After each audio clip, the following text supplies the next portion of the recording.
En explorant les archives de l'histoire criminelle, on trouve des affaires troublantes et complexes, notamment celles impliquant de jeunes délinquants. Bien que la majorité des jeunes soient considérés comme innocents, il existe des exceptions, des adolescents ayant emprunté une voie sombre, ce qui nous pousse à réfléchir à l'impact de l'éducation, des choix individuels ou d'autres facteurs mystérieux. Préparez-vous à découvrir les histoires de 10 des jeunes les plus redoutés en prison. Numéro 10. Les frères Beaver. L'affaire criminelle des frères Beaver est un épisode tragique et inquiétant de l'histoire criminelle. Le 22 juillet 2015, dans la paisible communauté de Broken Arrow, Oklahoma, un drame épouvantable s'est déroulé au sein de la famille Beaver.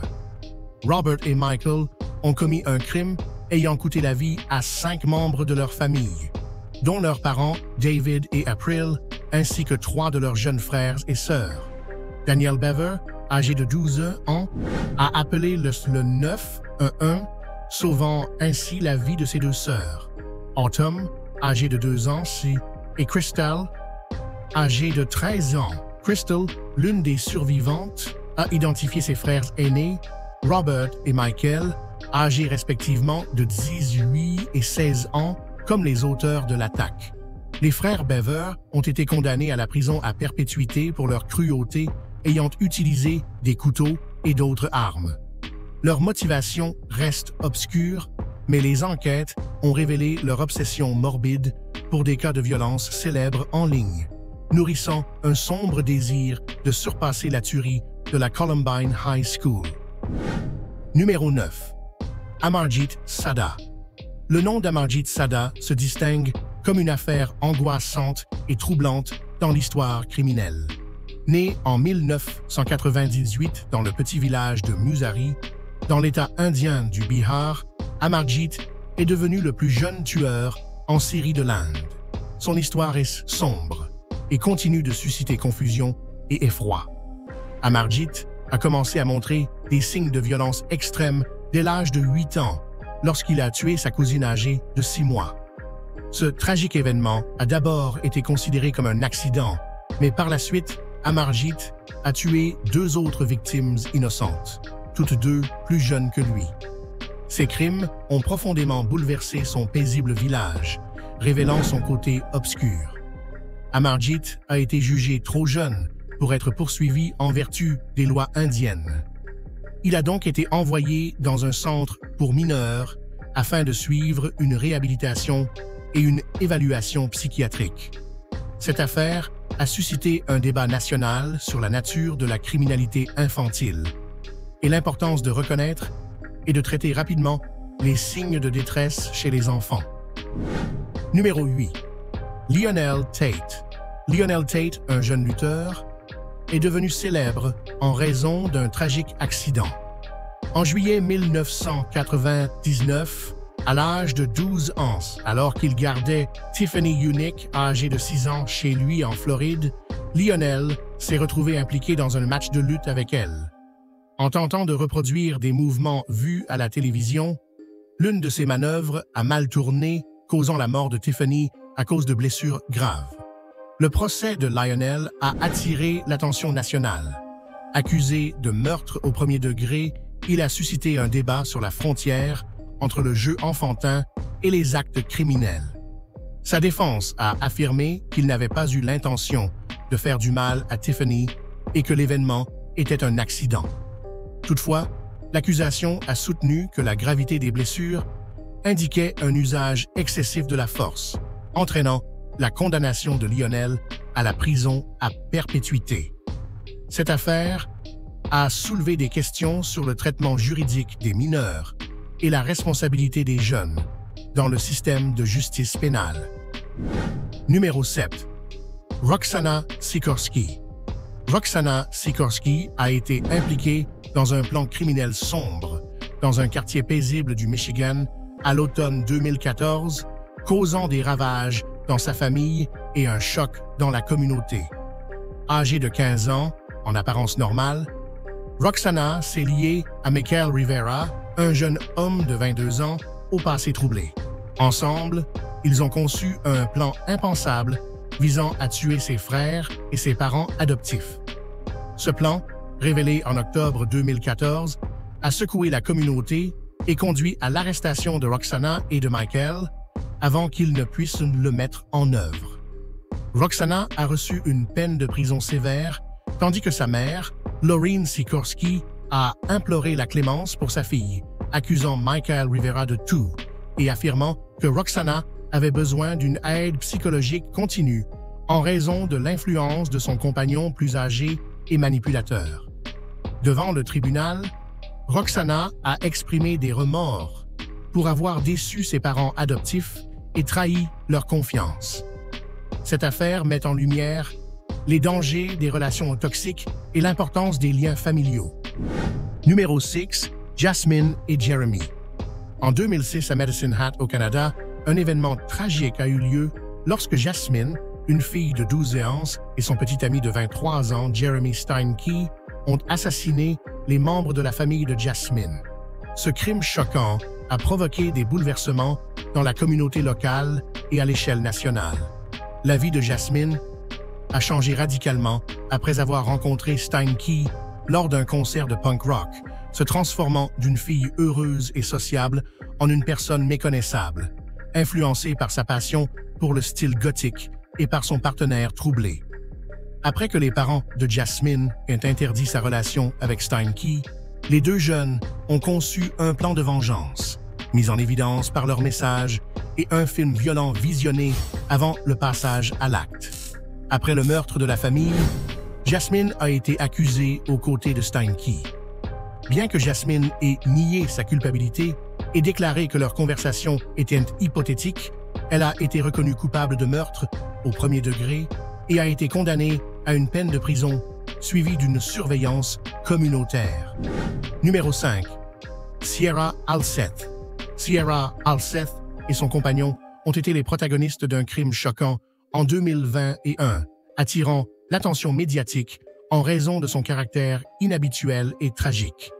Âgés respectivement de 16 et 18 ans, Sierra et Aaron Guerrero ont minutieusement planifié l'assassinat du père de Sierra, Daniel Halseth, survenu dans leur maison à Las Vegas. Leur motivation semblait être un désir de liberté et une vision romantique de fuite ensemble. Ce choix les a menés à commettre un acte effroyable qui a laissé la communauté consternée. Daniel Halseth a été poignardé à plusieurs reprises et son corps a ensuite été incendié pour dissimuler les preuves. Les autorités ont rapidement arrêté Sierra et Aaron, les accusant de meurtre, d'incendie criminel, de complot et de vol. Leur affaire a soulevé des questions sur l'influence des réseaux sociaux sur les relations des jeunes, mettant en évidence les dangers de partager sa vie sur des plateformes comme TikTok.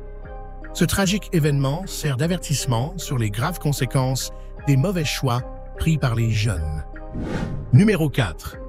Graham Young.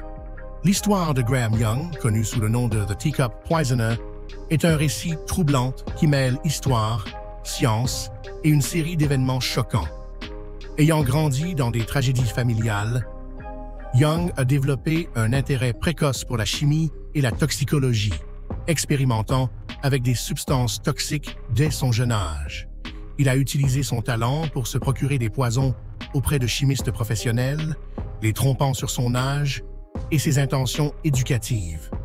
Il a commencé à tester ces substances sur des membres de sa famille et des camarades d'école, causant la mort de certains d'entre eux, notamment sa belle-mère Molly. Ses excentricités, comme son admiration pour Hitler et les incidents liés à ses expériences, ont éveillé des soupçons qui ont conduit à son arrestation en 1962. Après un séjour dans un hôpital de haute sécurité, Young a réussi à obtenir un emploi dans un laboratoire où il a empoisonné ses collègues au thallium, provoquant des décès et des maladies. Condamné à la prison à vie en 1972, Young est mort en 1990, mais son histoire continue de vivre à travers des films et des expositions, mettant en lumière les terribles conséquences de ses obsessions scientifiques. Numéro 3. James Fairweather. James Fairweather s'est fait connaître par des actes de terreur et de violence au Royaume-Uni durant son adolescence. Né en 1999, il a commis une série de meurtres effroyables qui ont eu un impact dévastateur sur les communautés touchées. En 2014, à l'âge de 15 ans, il a entamé son parcours tragique vers la folie et la brutalité. Sa première victime connue a été James Hetfield, un homme avec des lésions cérébrales qui dépendait de béquilles pour se déplacer, tué de manière atroce à Colchester. Seulement 2 mois plus tard, il a assassiné Nahid Al-Munaya, une étudiante saoudienne sans mobile apparent, augmentant la terreur dans la ville. Ces meurtres ont profondément ébranlé la communauté, poussant la police à une chasse à l'homme massive.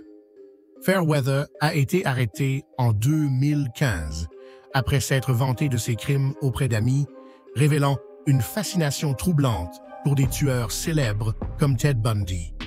Condamné en 2016 pour les meurtres d'Hatfield et d'Al-Munaya, l'affaire a soulevé des débats sur la santé mentale, les médias et les facteurs sociaux dans la formation de criminels violents, laissant une cicatrice durable sur les communautés et les familles des victimes. Numéro 2, Mary Bell. Connue sous le surnom de l'étrangleuse de Tyneside, Mary Bell est une figure marquante de l'histoire criminelle britannique. Son affaire, qui a eu lieu dans les années 60 en Angleterre, a provoqué un grand émoi et demeure un sujet de fascination et de débat. Née le 26 mai 1957 à Newcastle-upon-Tyne, Mary a grandi dans un environnement difficile, marqué par l'abandon et les abus, avec une mère qui se prostituait et laissait souvent Mary et sa sœur Norma livrées à elles-mêmes. En 1968, à seulement 10 ans, Mary a commis une série de meurtres choquants sur 2 très jeunes enfants, Martin Brown et Brian Howe. Ces crimes ont déclenché une vaste enquête policière et semé la terreur dans la communauté locale. Mary a été jugée en décembre 1968 et malgré son jeune âge, elle a été reconnue coupable d'homicide involontaire et condamnée à une peine de prison à durée indéterminée. Numéro 1. Josh Phillips. Maddie Clifton était une jeune fille joyeuse et pleine de vie qui vivait près de Joshua. Bien qu'elle soit considérée comme une amie par la famille de Joshua et qu'elle joue souvent avec lui, un jour, une dispute entre eux a dégénéré en violence. Dans un accès de colère, Joshua Phillips a frappé Maddie avec une batte de baseball, provoquant sa mort. Redoutant les conséquences, Joshua a pris une décision terrible. Il a décidé de cacher le corps de Maddie sous son lit pendant 7 jours, tout en participant faussement aux recherches. La découverte du corps de Maddie, en décomposition, sous le plancher de sa chambre, a conduit à l'arrestation de Joshua. Son procès, dans lequel il a été jugé comme un adulte, bien qu'il n'ait eu que 14 ans au moment du crime, a soulevé des questions sur le système judiciaire pour mineurs. La défense de Joshua a soutenu qu'il n'avait pas l'intention de tuer Maddie, mais le jury l'a reconnu coupable de meurtre au premier degré, le condamnant à la prison à vie sans possibilité de libération conditionnelle. Aujourd'hui encore, notre voyage touche à sa fin, mais ce ne sera pas le dernier. N'oubliez pas de laisser un like, un commentaire et de vous abonner à la chaîne si vous avez aimé la vidéo. À la prochaine aventure.